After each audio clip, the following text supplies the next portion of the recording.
नमस्कार दोस्तों, स्वागत है मेरी इस इतिहास की दुनिया में। आज मैं शुरू करने जा रहा हूं एक ऐसा सफर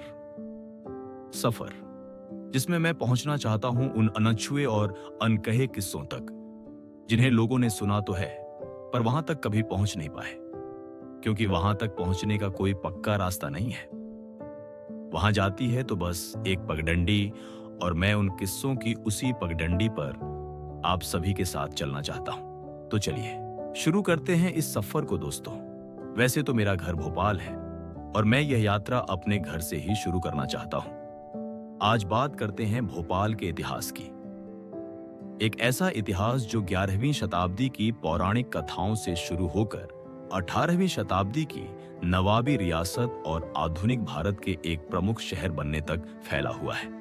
मान्यता है कि भोपाल की स्थापना 11वीं शताब्दी में परमार वंश के राजा भोज ने की थी। उन्हीं के नाम पर इस नगर को भोजपाल कहा गया, जो आगे चलकर भोपाल कहलाया।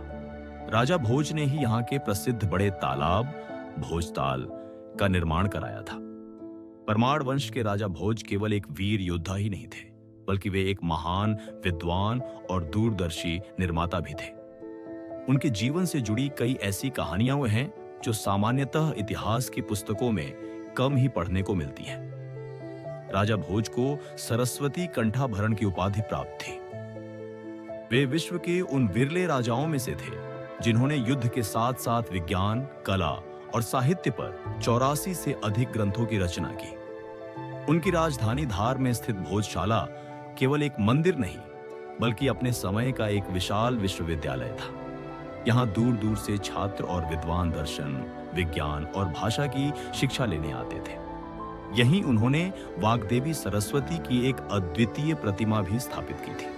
राजा भोज से जुड़ी ऐसी अनेक ऐतिहासिक और लोक कथाएं हैं जो आज भी शोध का विषय बनी हुई है।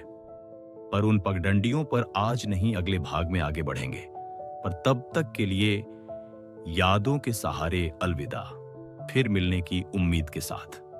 नमस्कार, जय भारत।